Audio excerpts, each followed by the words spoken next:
오늘 주시는 하나님 말씀은 누가복음 15장 15절에서 32절 말씀입니다. 조재훈 수집사님께서 봉독하신 후에 할렐루야 찬양대의 찬양이 계속되겠습니다. 가서 그 나라 백성 중 한 사람에게 붙어 사니 그가 그를 들로 보내며 돼지를 치게 하였는데 그가 돼지 먹는 쥐염 열매로 배를 채우고자 하되 주는 자가 없는지라. 이에 스스로 돌이켜 이르되 내 아버지에게는 양식이 풍족한 품꾼이 얼마나 많은가. 나는 여기서 주려 죽는구나. 내가 일어나 아버지께 가서 이르기를 아버지 내가 하늘과 아버지께 죄를 지었사오니 지금부터는 아버지의 아들이라 일컬음을 감당하지 못하겠나이다. 나를 품꾼의 하나로 보소서 하리라 하고 이에 일어나서 아버지께 돌아가니라. 아직도 거리가 먼데 아버지가 그를 보고 측은히 여겨 달려가 목을 안고 입을 맞추니 아들이 이르되 아버지 내가 하늘과 아버지께 죄를 지었사오니 지금부터는 아버지의 아들이라 일컬음을 감당하지 못하겠나이다 하나 아버지는 종들에게 이르되 제일 좋은 옷을 내어다가 입히고 손에 가락지를 끼우고 발에 신을 신기라. 그리고 살진 송아지를 끌어다가 잡으라. 우리가 먹고 즐기자. 이 내 아들은 죽었다가 다시 살아났으며 내가 잃었다가 다시 얻었노라 하니 그들이 즐거워하더라. 맏아들은 밭에 있다가 들어와 집에 가까이 왔을 때에 풍악과 춤추는 소리를 듣고 한 종을 불러 이 무슨 일인가 물은데 대답하되 당신의 동생이 돌아왔음에 당신의 아버지가 건강한 그를 다시 맞아들이게 됨으로 인하여 살진 송아지를 잡았나이다 하니 그가 노하여 들어가고자 하지 아니하거늘 아버지가 나와서 권하되 아버지께 대답하여 이르되 내가 여러 해 아버지를 섬기며 명을 어김이 없었거늘 나는 내게는 염소 새끼라도 주어 나와 내 벗으로 즐겁게 하신 일이 없더니 아버지의 살림을 장녀들과 함께 삼켜버린 이 아들이 돌아오매 이를 위하여 살진 송아지를 잡으셨나이다. 아버지가 이르되 너는 항상 나와 함께 있으니 내 것이 다 내 것이로되 이 내 동생은 죽었다가 살아났으며 내가 잃었다가 얻었기로 우리가 즐거워하고 기뻐하는 것이 마땅하다 하니라.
찬양 감사합니다.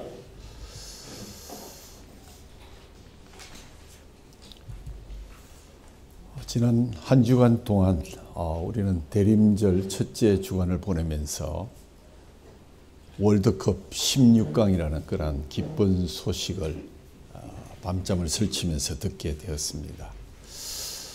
거기에서도 우리가 게임을 다 이기고 나서 우루과이와 가나의 결과에 따라서 16강이 될 수도 있고 또 되지도 못하는 그런 경우가 있어서 마음을 졸이면서 기다리는 그것이 얼마나 우리에게 대림절의 연습이었는가 하는 그런 생각도 해보았습니다. 얼마나 감사한지 수고한 우리 국가대표 선수들, 나라를 대표해서 정말 희생하고 달리고 끝까지 수고해 준 그들에게 다시 한번 격려의 박수를 보내면서 남아있는 시간을 통해서도 나라를 만방에 알리는 그러한 일에 앞장서 주기를 위해서 여러분도 함께 기도해 주시기를 바랍니다. 10년 전 정도 되었을 거로 생각이 되네요. 여러분 그 넝굴채 굴러온 당신, 넝굴당이라고 이렇게 얘기를 하던데 주인공 이름이 좀 그렇죠. 방기남이 어릴 적에 집을 잃고 우여곡절 끝에 미국으로 임양되어 가지고 그 이야기를 가지고 풀어가는 30년간 자식을 잃은 그 고통과 시리 속에서 살아온 한 어미의 한, 또 부모의 한, 윤여정 씨도 연기를 잘했고 참 인상적이었습니다. 잃어버림을 당한다는 것, 당하는 그 사람도 괴롭지만 잃어버린 사람은 얼마나 큰 상처를 남게 되는지를 다시 한번 생각해 봅니다. 여러분들 중에도 아마 그런 경험이 있으신지 모르겠는데 부모님들은 흔히 아이를 잃어버려서 정말 혼이 나고 가슴을 졸였던, 또 마침내 찾았을 때 그 기쁨을 나누었던 그런 경험을 대부분 갖고 계시려고 생각됩니다. 잠시라도 그 잃어버려진 경험의 주인공들 역시 여기에 또 많이 계실 것으로 생각이 됩니다. 저희 가정도 제가 일본 지사 생활을 하던 중에 백화점에서 작은 딸아이를 잃고 몇십 분간 거의 실신하다시피 하면서 아이를 찾아 뛰어다니다가 겨우 찾아서 그 자리에서 온 가족이 부여잡고 엉엉 울었던 그런 기억이 지금도 생생합니다. 광고에도 보면 부모를 찾습니다 하는 글귀를 쉽게 접할 수 있고요. 저희 동네 전봇대에 가장 많이 붙는 포스터는 항상 잃어버린 개를 찾습니다. 후사하겠습니다. 지하철역의 분실물센터는 늘 붐빕니다. 누가는 누가복음 15장의 세 가지 비유, 잃은 양을 찾은 목자, 잃은 드라크마를 찾은 여인, 또 잃은 아들을 되찾은 아버지의 비유를 통해서 잃어버린 영혼에 대한 하나님의 마음을 우리가 마치 사랑하는 아이를 잃어버려서 실성하며 쫓아다니던 때의 그 심정을 우리에게 생생하게 들려주고 있습니다. 2007년도로 기억되는데 베스트셀러로 되었던 조창인 씨의 가시고기라는 소설, 아마 여러분 중에 많이 읽으셨으리라고 생각됩니다. 그래서 가시고기는 부승의 상징처럼 여겨지는 물고기입니다. 엄마 가시고기는 알을 낳은 후에 어디론가 사라져버리고, 그러면 아빠 가시고기가 남아서 먹지도 자지도 않고 그 알들을 보호하다가 알에서 깨어난 새끼들이 제갈 길을 다 떠나버리면 지쳐서 탈진한 아빠 가시고기는 그 자리에서 돌틈에 머리를 박고 죽게 됩니다. 자식들 위해서 생명까지 희생하는 고기가 바로 가시고기이기 때문에 이 가시고기라는 이야기의 이 소설은 그 당시 영화로도 나와서 많은 사람들의 주목을 받았습니다.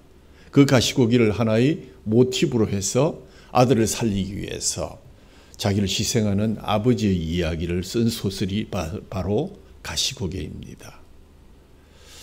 우리가 부모님의 사랑을 그제야 똑바로 마주 보았을 때 이미 시간이 흘러서 그 부모님은 우리 곁을 떠나고 난 뒤일 때가 얼마나 많은지요. 이게 사람들은 가시고기라는 물고기를 슬픈 감정으로 바라보면서 때로 후회하고 때로 내 곁을 떠난 부모님을 다시 한번 생각하며 눈물을 흘릴 때가 많습니다. 아내와 이혼하고 시를 쓰면서 겨우 아들 초등학생 다음이를 키우는 아버지, 이 다음이는 백혈병을 앓으면서 항암 치료에 시달리게 됩니다. 너무 힘든 항암 치료에 지친 다음이가 의사 선생님께 뭐라고 하는가 하면, 선생님, 저는 얼마나 더 아파야 죽게 되나요? 라는 이야기를 듣는 이 세상의 아버지는 큰 충격을 받게 됩니다. 어찌하든지 나를 바쳐서 저 아이만은 내가 살려야 되겠다는 그런 결심을 하게 되지요. 다미의 병세가 호전될 기미가 보이지 않아서 다미의 촛불이 위태롭게 흔들리고 있다는 것을 자각하게 된 그 아버지는 그 아들과 함께 낡은 승합차를 타고 병원을 탈출합니다.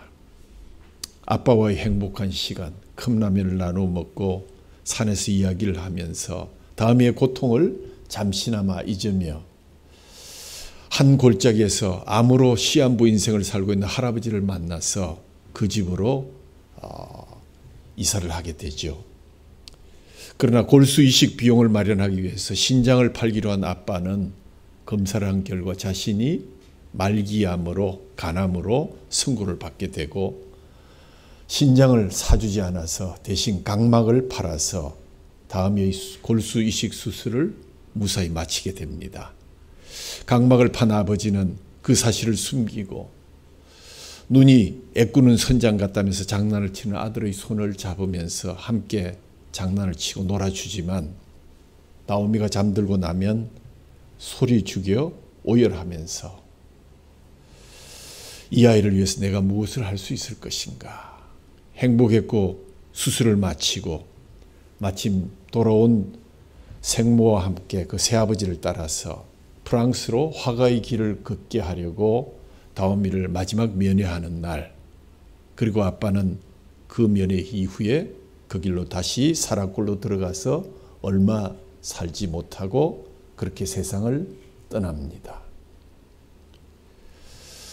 눈이 소복히 쌓인 그의 무덤에 후배인 진희 씨가 찾아가서 생전에 그에게 한 말을 떠올리며 그 이야기를 우리에게 들려주면서 이 소설은 끝을 맺습니다. 진희 씨, 이런 말 알아? 사람은 말이야, 그 아이를 세상에 남겨놓은 이상은 죽어도 아주 죽는 게 아니라네. 부모는 자식을 세상에 남겨놓은 이상 죽어도 아주 죽는 게 아니라는 것, 무슨 의미일까요? 자기 자식을 위해서라면 정말 가시고기인 부모는 무슨 일이든지 할 수 있는 그러한 자리에 있습니다. 본론에 들어가기 전에 어릴 적 친숙했던 술래잡기 놀이가 생각났습니다.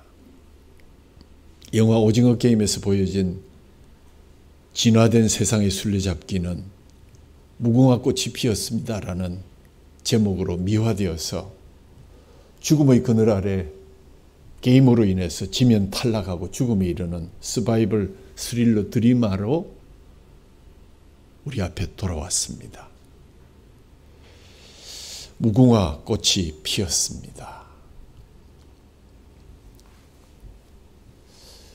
어린 시절 친구들과 함께 시간 가는 줄 모르고 술래잡기 하던 그 아름다운 추억이 잔인한 죽음의 놀이로 우리 앞에 돌아왔던 것, 이는 지극히 경계해야 될 마귀의 씁쓸한 귀환이다 라고 저는 그렇게 이름을 붙이고 싶습니다. 과연 우리가 어릴 적 호울리게 친구들과 놀았던 무궁화 꽃이 피었습니다가 이렇게 잔인한 놀이로 우리에게 돌아오다니, 이것은 비극입니다. 적어도 하나님의 술래잡기는 그런 것이 아님을 예수님은 이 비유를 통해서 분명하게 선언하십니다. 무궁화 꽃이 피었습니다. 총 10개의 음절로 구성되어 있는데 이것은 하나에서 10개까지를 잘 세지 못하는 어린아이들도 함께 놀기 위해서 10가지 세는 대신에 10음절의 이 문장, 무궁화 꽃이 피었습니다 라는 그러한 효과를 이용해서 우리가 그렇게도 많이 순례로서 불렀던 그 노래, 그 구절이 지금 우리 앞에 오징어 게임이라는 속에 씁쓸한 추억으로 다시 자리 잡게 됐습니다. 잃어버린 아들을 찾는 아빠의 심정을 느끼면서 오늘도 잃어버린 영혼을 찾고 계시는 하나님의 마음을 생각해 보았습니다. 하늘 아버지의 마음, 그 아버지의 마음은 사람이었고 생명이었으며 잃어버린 영혼이었고 저와 여러분이었습니다. 그 잃어버려진 영혼을 찾기 위해서 하늘 보좌를 버리고 이 땅에 오실 만큼 그는 간절히 우리를 사랑했습니다.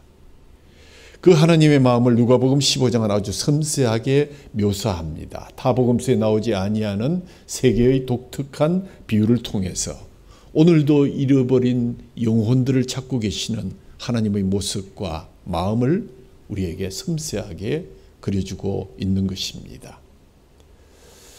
잃어버린 양을 찾는 것, 잃어버린 동전을 찾는 것, 집을 나간 잃어버린 아들을 찾는 비유의 말씀들의 주제에는 잃어버린 양이나 동전이나 또는 집 나간 아들이 아니라 잃어버린 것을 찾고 계시는 하나님이 주제입니다.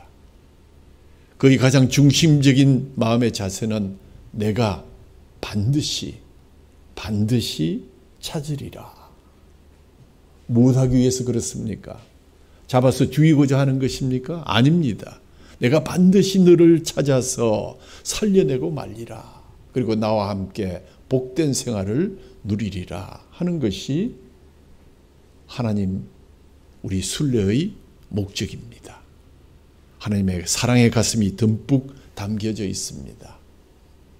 그 가슴에는 어떤 계산하에서 나온 행위가 아니라 오직 사랑이 지금 그를 움직이고 있을 뿐입니다. 99마리를 포기하고 한 마리를 찾아 나서는 목자는 현대의 경제학적인 계산, 어리석기 짝이 없는 위기를 감수하는 행동을 감행하고 있습니다. 잃어버린 한 드라크마를 찾아서 잔치를 벌이느라고 몇 드라크마를 썼다면 그것 아무리 생각해봐도 어리석은 자의 장사입니다. 현실 세계와 삶의 냉정함을 모르는 철부지의 행동들이 오늘 우리에게 왜 이렇게 성경 말씀으로 예수님은 비유로 들려주고 계시는 것입니까? 그러나 이 비유들은 한결같이 사랑은 계산하지 않는다 라는 격언을 우리에게 상기시키고 있습니다. 갑자기 한 가요가 생각납니다. 세상 가요지만 낭만적인 술래잡기를 테마로 한 시대의 기억에 남는 노래, 조용필의 못 찾겠다 꾀꼬리. 예배 시간이라서 부르기는 그렇고 앞소절을 제가 몇 절 읽어드립니다. 어두워져가는 골목에 서면 어린 시절 술래잡기 생각이 날 거야. 모두 숨어버려 서성거리다 무서운 생각에 나는 그만 울어버렸지. 못 찾겠다 꾀꼬리 꾀꼬리 꾀꼬리. 나는야 오늘도 술래. 못 찾겠다 꾀꼬리 꾀꼬리 꾀꼬리. 나는야 언제나 술래. 시간이 많이 지난 노래라서 젊은이들은 공감하기에 괴리가 있을는지 모르겠지만 그러나 젊은 사람들이 지금 부르는 노래도 10년 20년 지나가면 다 흘러간 가요에 불과합니다. 그래서 유행가라고 하지 않습니까? 근데 오늘 이 가요는 40년 전 그 시대에서는 정말 뛰어난 노래였고 작곡이었고 작사였습니다. 상당히 교훈적입니다. 무명 시절 꾀꼬리를 그렇게 불렀던 가수, 못 찾겠다 꾀꼬리. 오늘도 나는 술래일 수밖에 없는, 나는 루즈일 수밖에 없는 가수이다. 자신의 달란트를 찾아 절규하는 도전정신이 깃든 뛰어난 곡조입니다. 못 찾겠다. 나는 언제나 술래다. 나는 언제나 패배자다. 그러나 오늘 우리 하나님은 못 찾겠다고 말씀하시지 않고 나는 반드시 찾을 것이다 라고 외치십니다. 그리고 그에게 들이켜서 나오면 순례를 시키는 대신에 이들과 함께 나머지 잃어버린 자를 찾아서 나서겠다 하는 그러한 새로운 형식의 순례입니다. 하나님은 반드시 내가 찾으리라 외치시면서 찾아낸 자들과 함께 계속해서 나머지 잃어버린 자들을 찾아 나서고 계십니다. 그 수혜자가 바로 지금 여기 앉아서 예배드린 저와 여러분이라는 사실을 기억하시기를 바랍니다. 얼마나 감사한 일인지요. 오늘 본문 앞에는 이런 양의 비유와 이런 드라크마의 비유가 나오고 이어지는 본문은 잃어버린 아들에 관한, 정확하게 말하면 배신 때리고 집을 나간 자식을 기다리는 아버지의 비유가 나옵니다. 이 비유들에는 잃어버린 것을 찾고 계신 하나님의 간절한 마음과 관심이 잘 표현되어 있습니다. 잃어버린 것들을 찾으려는 노력이 얼마나 간절했던지, 잃어버린 양을 찾으려는 목자는 잠시 다른 양 99마리를 광야에 남겨두고 자신의 안위와 수고와 불확실한 그런 부담을 안고 골짜기를 헤매게 됩니다. 그리고 잃었던 양을 찾았을 때 어깨에 그 양 한 마리를 메고 오면서 기뻐했다. 그래서 우리는 하나님의 마음을 읽게 됩니다. 등불을 들고 집안을 샅샅이 뒤져서 잃어버린 동전을 찾으려는 여인의 섬세한 찾음은 반드시 찾고야 말겠다는 간절함이 들어 있습니다. 양과 동전을 찾기 전까지 그들은 결코 포기하지 않겠다는 마음이 가득합니다. 주인의 품을 떠난 잃어버린 것들을 찾으려는 노력은 하나님을 거역하고 떠난 인간을 찾으려는 하나님의 마음을 그려주고 있기 때문입니다. 잃어버린 아들을 간절하게 기다리며 돌아왔을 때 부둥켜 안고 춤을 추며 잔치를 하는 아버지의 모습에서 우리는 하늘 아버지의 마음을 다시 한번 읽게 되는 것입니다.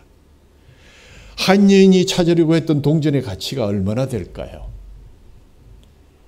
잃어버린 말씀꾸러기 양 한 마리의 가치가 얼마나 되며 아버지와 고향집을 버리고 떠난 못난 탕자,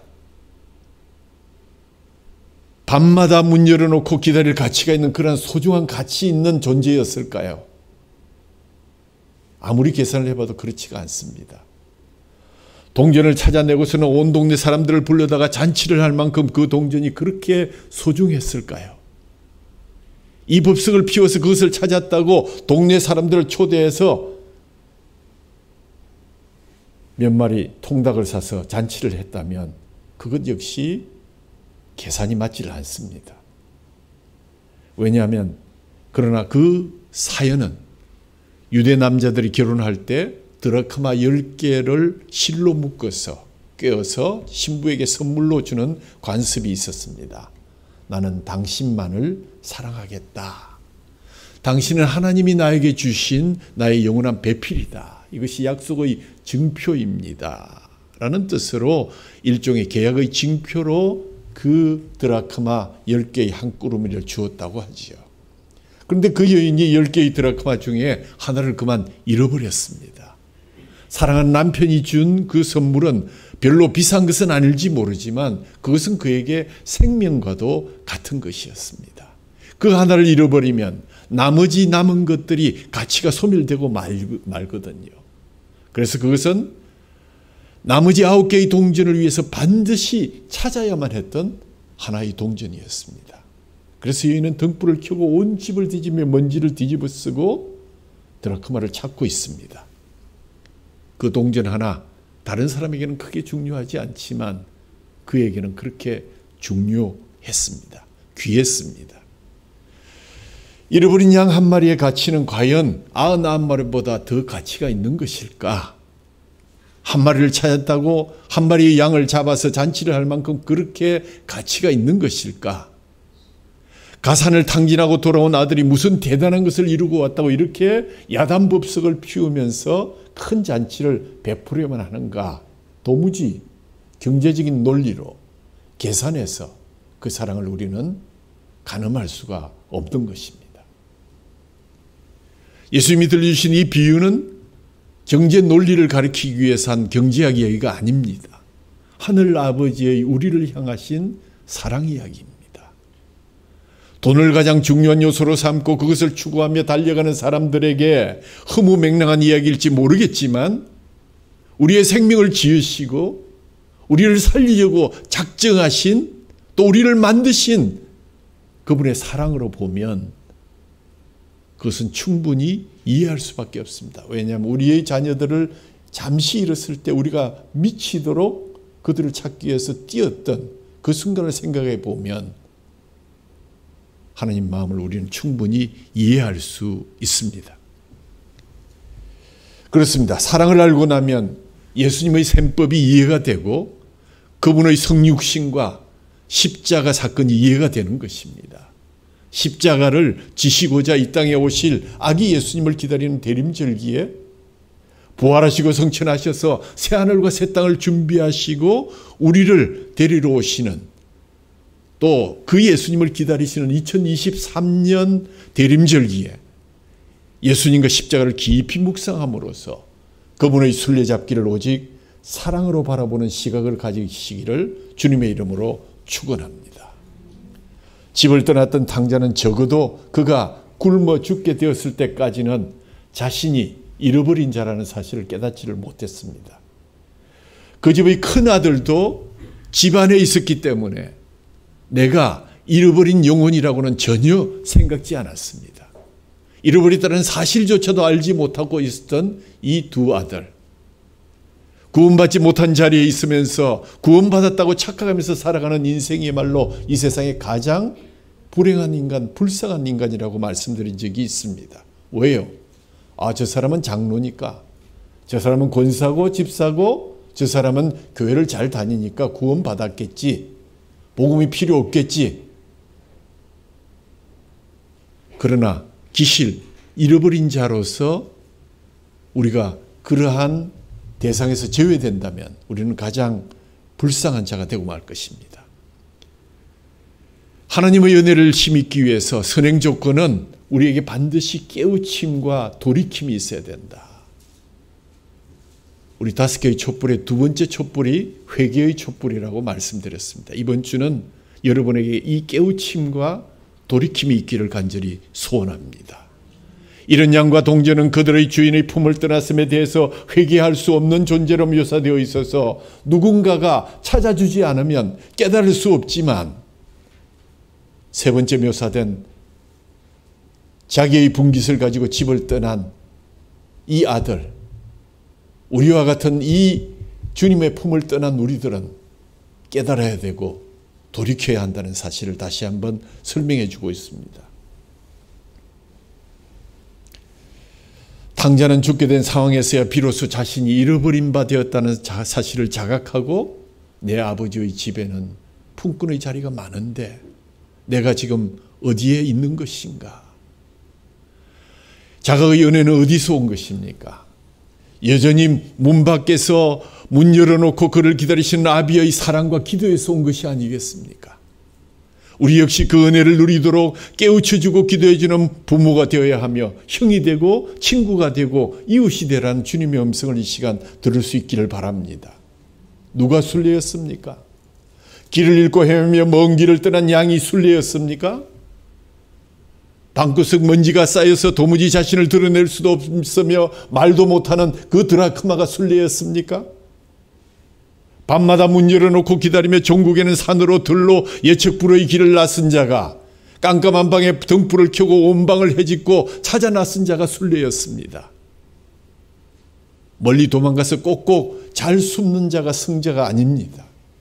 못 찾겠다 꾀꼬리를 부르게 해서 다시 순례를 면하는 것이 아니라 혼자 잘 숨어서 견뎌내는 자가 승자가 아니라 하나님의 순례잡기에서는 주객이 전도되어서 오징어 게임의 무궁화 꽃이 피었습니다와는 정반대의 게임으로 하나님께서 순례가 되셔서 빨리 찾아지는 자가 복된 자입니다. 빨리 살려지고 빨리 잔치를 벌리고자 하나님 숨을 가쁘게 노르시면서 우리를 부르고 계십니다. 잘 숨는 게 능사가 아니라 빨리 발견되어서 빨리 깨닫고 빨리 돌아서고 생명을 건지는 자가 진정한 하나님 순례잡기 노래의 승자가 되는 것을 기억하시기를 바랍니다. 세 번째로 오늘 본문의 비유에 나타난 세 명의 중요 등장 인물이 있는데 그들의 관점에서 우리는 세 가지 교훈을 한번 돌이켜보고자 합니다. 첫째 교훈은 하나님에게 돌아오기를 원하는 사람 모두에게 회개의 가능성은 열려져 있습니다. 왜냐하면 순례이신 하나님이 모든 문을 열어놓고 우리를 기다리고 계시기 때문입니다. 이 비유의 전통적인 제목은 탕자의 비유라고 그렇게 우리는 알고 있죠. 누가복음 15장의 중앙 안에서 탕자는 누가가 1절에서 언급하고 있는 예수님에게 듣기 위해서 가까이 나오는 세리와 죄인들을 1차 잃어버린 양들로 지목하고 있습니다. 이 이야기는 경건한 삶을 상실함이 어떠한 것인지를 우리에게 묘사하고 있고 집을 나간 그 탕자가 마침내 하나님의 집을, 자신의 집을, 아버지를 생각하게 되는 그 간청, 그 둘째가 아버지에게 말하되 아버지여 재산 중에서 내게 돌아올 분깃을 내게 주소서 하는지라. 이 간청, 우리 모두가 가지고 있는 계산된 간청입니다. 아버지, 나는 당신이 죽기를 원합니다 라는 말과 같은 그 얘기를 어찌 살아있는 아버지 앞에 그렇게 할 수 있었겠습니까? 우리는 이 탕자가 자신에게 돌아올 분깃을 갖고 멀리 떠났을 때 생겨진 자세한 내용을 잘 알지는 못합니다. 그러나 다 잃어버렸습니다. 다 탕진했습니다. 먹을 것이 없어서 이방인의 밑에 들어가서 돼지를 치는 그러한 일을 하게 되었습니다.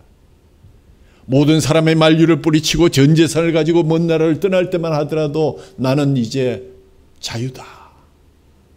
나는 누구도 말릴 수 없다. 나는 모든 것을 가졌다 하고 먼 나라로 떠났는데 그 나라가 부정한 이방인들에 의해서 만들어진 이방인의 영토임은 우리가 쉽게 짐작할 수가 있습니다. 제멋대로 자유분방한 삶을 산 젊은이는 그 재산을 다 탕진하게 되었고 상황을 더욱 급박하게 만든 것은 그 나라에 심각한 기근이 왔다는 사실입니다. 어쩌면 그 기근도 순례자비이신 하나님께서 그를 사랑하사 내리신 것이 아닐까 하는 그런 묵상도 해보게 됩니다. 그는 자신의 생계 유지를 위해서 직장을 필요로 하게 되었고 들에 나가 돼지를 치며 이방인들 중에 하나로부터 살아가게 됩니다.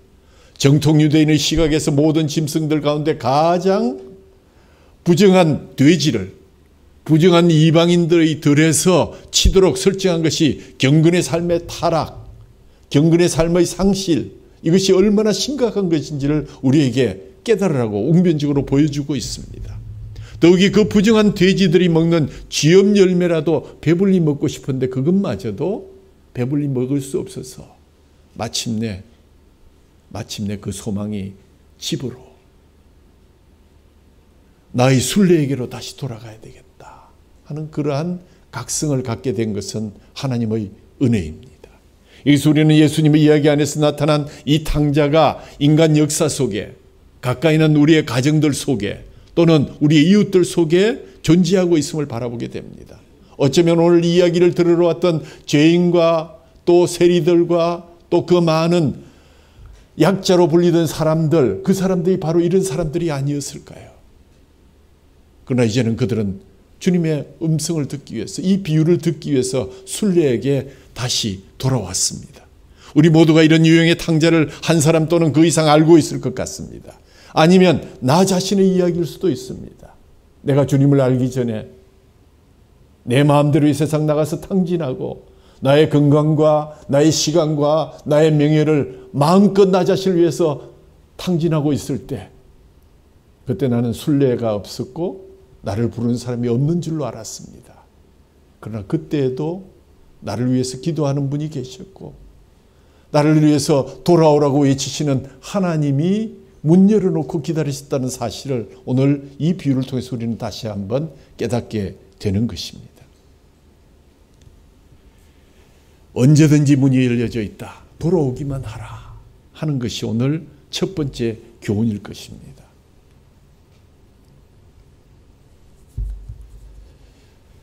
성경 안에서 용서받을 수 없는 유일한 죄가 있다면 그것은 성령을 소멸하는 죄라고 성경은 말씀하고 있습니다. 왜냐하면 성령을 소멸한다는 얘기는 성령을 꺼뜨린다. 회개하기를 원치 않고 구원받기를 거절함으로써 결코 그들의 마음을 바꾸지 않는 상태, 성령을 소멸하는 자는 성경 안에서 용서를 받을 수 없다고 지적하고 있습니다. 2차 세계대전 동안 많은 유대인들을 숨기고 보호해 주었던 독일의 크리스찬 여성인 코리 텐 붐 여사의 그 영화 피난처에 보면 고전적인 대사가 하나 나오죠. 너무 깊어서 하나님께서 더 깊이 내려갈 수 없는 웅덩이는 이 세상에 존재하지 않습니다. 여러분이 얼마나 깊은 웅덩이에 있습니까? 그러나 순례신 하나님께서 더 깊이 내려가서 찾을 수 없는 그런 웅덩이는 이 세상에 존재하지 않습니다. 라는 이 대사를 우리는 늘 기억해야 할 것입니다. 첫 번째 교훈을 잘 요약한 말씀이라고 생각이 됩니다. 두 번째 우리가 숙고해야 될 또 하나의 문제는 또 다른 아들이 있었다는 얘기입니다. 우리가 생각할 때는 그는 정말 집안에서 집안을 잘 지키며 아버지를 잘 공양한 것으로 생각했는데 그가 주는 다른 교훈이 있다는 것입니다. 하나님의 백성은 심지어 가장 사악한 죄인들에게조차도 은혜 베풀기를 꺼려서는 안 된다라는 그러한 교훈을 우리에게 주십니다. 만약 주님이 주시는 교훈이 인간이 살아있는 한 회개의 가능성이 열려있는 한 이것이 전부라면 이 얘기는 24절에서 끝이 났어야 될 것입니다. 길게 더 읽을 필요가 없습니다. 결코 이 비유 안에 또 다른 탕자 아들을 소개하지 않았을 것입니다. 그런데 놀랍게도 이 이야기는 또 하나의 놀라움을 제공하면서 이 비유를 클라이맥스로 이끌어 가는데 그 주인공이 바로 두 번 밖을 나가지 않고 집을 지켰던 아비를 공경했던 큰아들, 새로운 탕자를 우리에게 소개하고 있기 때문입니다. 그러나 아버지가 그래했던 것처럼 탕자 동생을 귀환을 기뻐하는 대신에 불평하고 분노하고 잔치의 초대를 거부합니다. 그리고 그는 어떻게 전 삶을 노예처럼 일만 하는 사람으로 지냈는지를 푸념하면서 저희 성실한 삶에 대한 대가가 없었다고 아버지에게 푸념하고 있습니다. 이 형은 그 동생을 뭐라 그럽니까? 당신의 이 아들, 내 동생이 아니라 당신의 이 아들은 장기와 함께 탕진했다. 자기가 본 적도 없는데 가짜 뉴스를 만들어서 정죄하고 있습니다. 보나마나 뻔하다는 거죠. 첫째 주인공 탕자의 모습이 우리 주변에도 있음을 인정한 바와 같이 이 둘째 교훈의 주인공 마정탕자 역시 우리 주변에 많이 있을 수 있겠구나. 심지어 가까운 사람의 개종이나 회개조차도 부정적으로 몰아세우면서 하나님께서 그들에게 주신 은사와 열정을 시기하는 모습도 우리는 쉽게 발견할 수 있습니다. 기독교 공동체 안에서도 과거의 전력을 문제 삼아서 딸을 시키는가 하면 거기에도 팔을 나누는 그러한 악한 자들이 있고 이것이 바로 맏형의 모습을 닮아가고 있는 탕자의 모습이라는 것입니다. 누가복음 15장의 정황에서 그 맏형은 2절에서 예수님이 죄인들을 영접하여 그들과 함께 친밀한 식탁 교제를 나눈다고 투덜거리면서 불평하는 바리새인과 서기관들을 지칭하는 것 같습니다. 왜 그런 죄인들과 함께 식사를 하느냐고. 우리처럼 율법을 잘 지키고 하나님을 잘 믿는 바리새인과 서기관들, 바로 그가 이 타락한 맏형의 탕자임을 우리에게 들려주는 것이 아닌지요. 예수님께서 우리 마음이 건강한지를 묻고 계십니다. 우리의 몸이 어디 있는가가 문제가 아니라 우리의 마음이 정말 바르게 서 있는지를, 우리는 이런 맏형의 학대를 몹시도 가슴 아프게 생각하는지 아니면 마음속으로 그런 학대를 정당화하려고 그 편에 서 있지는 않은지요. 진정이 비유는 우리에게 방탕한 맏형의 비유라고 불려져야 마땅한 것이 아닌가 하는 그런 묵상도 하게 되는 것입니다. 세 번째로 중요한 교훈은 하나님께서 그 풍부한 사랑 안에서 두 아들의 죄악을 다 용서하시고 오늘 이 이야기를 듣는 우리에게 무엇을 요구하시는 것입니까? 너희들도 가서 다 용서하라. 내 순례가 되어서 그들을 찾아와서 그들을 용서하고 잔치를 베풀고 함께 우리 집에서 살도록 해라 하는 것이 주님의 비유의 목적인 것 같습니다. 이 아버지가 막내 아들의 당돌한 요구에 단순히 동의해서 그의 소유를 나누어 주었으면 이 세상 대부분의 다른 아버지들로부터 상당히 대조를 이루죠. 우리 같으면 절대 주지 않을 것입니다. 아버지가 그 둘째 아들을 기다리기를 결코 멈추지 않았던 사실에서도 우리는 여실히 그의 사랑을, 특별한 사랑을 우리는 기억하게 됩니다.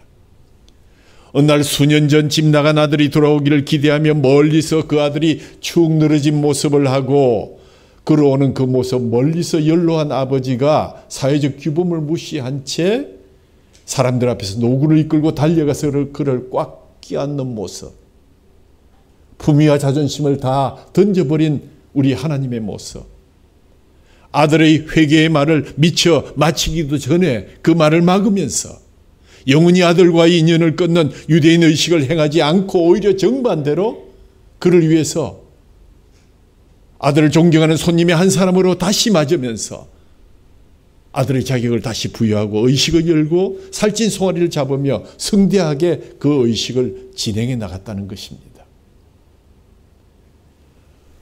이를 본 불평하는 맏아들에 대해서도 그는 부드럽게 간청합니다. 얘야, 내가 이 아들은 잃었다가 다시 찾은 것 아니냐. 너도 함께 들어와서 잔치에 참여해라. 내게 있는 모든 것이 다 내 것이 아니냐.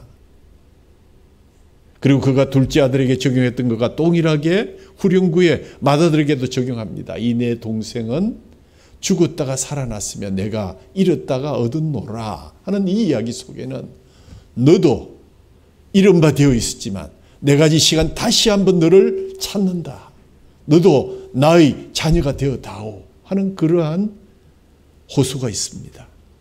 이제 우리가 변화를 갈망한다면 우리 이웃의 참된 회개의 충분한 근거를 가지고 있을 때 그들을 의심의 눈초리로 쳐다보는 것이 아니라 요나처럼 시기하면서 그러한 마음을 가질 것이 아니라 이 비유에서처럼 마음문을 열어놓고 그들을 받아들이는데 우리가 좀 더 사치스러워져야 되겠다. 주님의 이 거룩한 사치가 없었던들 우리가 어찌 이곳에서 주님의 말씀을 들으며 예배할 수 있겠습니까? 우리의 작은 영역에서 이 아버지처럼 변화하기를 예수님께서 요구하고 계십니다. 우리 주위에 이번 주에 우리의 손을 뻗칠 수 있는 이런 환경 가운데 어떤 사람이 생각난다면 예수님은 이 비유를 통해서 이 아비의 심정으로 두 아들 모두를 다 받아들이기를 우리에게 요청하고 계십니다. 이 비유의 이야기는 감질나게 끝이 나서 우리는 그 뒤가 어떻게 됐는지, 맏아들이 마침내 돌아왔는지, 또 돌아온 탕자는 끝까지 아버지 집을 잘 지켰는지 우리는 알 수가 없습니다. 몰라도 됩니다. 너희들이나 잘해라. 중요한 것은 우리가 어떻게 이 비유에 응답하는가 하는 것이 중요하지, 그 두 아들이 어떻게 됐는가 하는 것은 그렇게 중요하지 않기 때문에 성경에 나오지 않고 있습니다. 여러분, 이 그림은 잘 아시죠?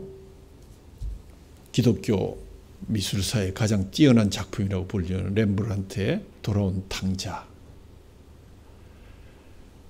그 아비의 손을 보면 왼손은 아비의 손이요 오른손은 가나다란 어미의 손을 대신하고 있다. 이렇게 해석도 하긴 합니다. 뒤쪽에서 멀그머니 쳐다보고 있는 첫아들 탕자의 모습. 오늘도 아버지는 집 나간 아들을 밤새 문 열어놓고 간절히 기다리고 계십니다. 그 길이 잘못된 길인 줄 알고 돌아올 날을 간절하게 기다리고 있습니다. 우리를 기다리는 것이기도 하거니와 우리로 하여금 나와 같이 순례가 되어 그 사람들을 함께 기다리자. 함께 찾아가자. 작은 발자국 소리만 들려도 그의 귀와 마음은 온통 거기에 쏠려 있습니다. 동전을 찾는 여인의 손길, 잃어버린 양을 찾는 목자의 발걸음, 그것은 오늘 십자가의 아들을 내어놓으신 하늘 아버지의 찾으시는 마음을 우리에게 들려주고 있습니다. 등불 밝히고 온 집을 뒤지며 잃어버린 동전을 찾고 잃어버린 상태였으나 잊혀진 것은 아니었던 우리들. 그래서 우리는 오늘 이 자리에 다시 찾아진 아들이 되었습니다. 얼마나 감사한 일인지요. 한 손은 우리 손을 잡고 한 손은 하늘을 향해서 절규하시며 대속의 제사를 십자가에서 드리신 하나님 아버지. 그래서 마침내 찾아놓은 영혼들이 바로 저와 여러분이거늘, 잃어버린 영혼, 우리 주변에 잃어버린 상태로 남아있는 영혼들이 있다면 마땅히 일깨워서 그들 주님 앞에 데리고 와야 되는 것이 우리의 대림절기 둘째 주일에 특별히 강조되는 메시지입니다. 여러분 인생에 춤추게 하는 것이 있습니까? 이제 그분과 함께 춤추는 순례가 되어야 될 차례입니다. 재림과 복음의 호혜를 미친 듯이 뿌려야 될 시간이 다가왔습니다. 이제 우리 모두가 그분의 순례가 되어 그분의 편지가 되고 그분의 향기가 되고 나팔 소리가 되어야 될 시간이 다가왔습니다. 왜냐하면 저와 여러분을 춤추게 했던 그 노래, 그 소식, 재림은 결코 이해되는 것이 아니라 경험되는 것이어야 하고, 재림은 분석해야 되는 것이 아니라 살아내야 하는 것입니다. 재림은 아직 기다림 속에 현재까지는 유효합니다. 포르투갈을 꺾고 우루과이와 가나전의 결과를 기다리듯 이제 그분의 순례잡기가 거의 끝을 다해갑니다. 내년도 대림절기에 우리가 5개의 초를 다시 피울 수 있을까? 어린 시절 해가 저물면 땅 따먹기를 하며 멱살을 잡고 싸우던 아이들도, 고무놀이와 술래잡기를 하던 동네 친구들도 동네 엄마 한 사람이 나와서 누구야 밥 먹자 하면 그 판은 다 엎어지고 각자 집으로 향합니다. 내일을 기약하면서. 그러나 이제 하나님의 술래잡기는 제사장의 나팔 소리와 함께 영원히 파장의 시간을 향해 달려오고 있습니다. 나팔 소리와 함께 들려오는 소리, 얘들아 밥 먹자가 아니라 얘들아 주님이 오셨다. 등불 들고 맞으러 가자. 이제는 진짜 끝입니다. 더 이상 기회가 없을지도 모릅니다. 하나님의 술래잡기는 더 이상 재방송이 없습니다. 하나님 아버지 감사합니다. 대림절기 둘째 주일 우리가 이제 두 번째 초를 켠 것은 기다리는 마음과 회개하는 마음과 깨닫고 돌아오는 마음을 표하는 것입니다. 이번 한 주 동안 우리들 주님 앞에서 잃어버린 상태였으나 결코 잊지 않으신 그 사람들을 찾아서 하나님과 함께 춤추는 그러한 시간 될 수 있도록 먼저 회개하게 하옵소서. 하나님과 함께 춤추는 순례들이 되어서 하나님 여기 또 새로운 생명들을 모시고 왔습니다 라고 보고할 수 있는 그러한 귀한 대림절기가 될 수 있도록 인도해 주시며, 주님 주시는 이 대림절기가 마치 우리 생의 마지막 대림절기인 것처럼 얘들아 주님 오신다. 등불 들고 맞으러 가자. 진짜 끝이다. 하나님의 술래잡기는 더 이상 재방송이 없음을 다시 한번 기억하며 우리의 사랑하는 이웃들, 아직 주님을 알지 못하는 자들을 위해서 눈물로 기도하며 그들을 찾으러 나가는 목자가 되고 여인이 되고 아버지가 될 수 있도록 은혜를 베풀어 주시옵소서. 오늘도 우리 속에 주님의 그 찢어진 살과 피를 주셔서 주님과 함께 순례의 춤을 추라고 우리를 격려해 주십니다. 초대해 주심을 감사합니다. 먼저 우리를 돌아보고 귀한 시간 주님의 그 살과 피를 먹고 마시며 주님을 기억하고 기념하며 전하는 백성들 될 수 있도록 주님 효험 있는 주님의 살과 피로 우리를 변화시켜 주옵소서. 우리 주 예수 그리스도 이름으로 감사하며 기도하옵나이다. 아멘.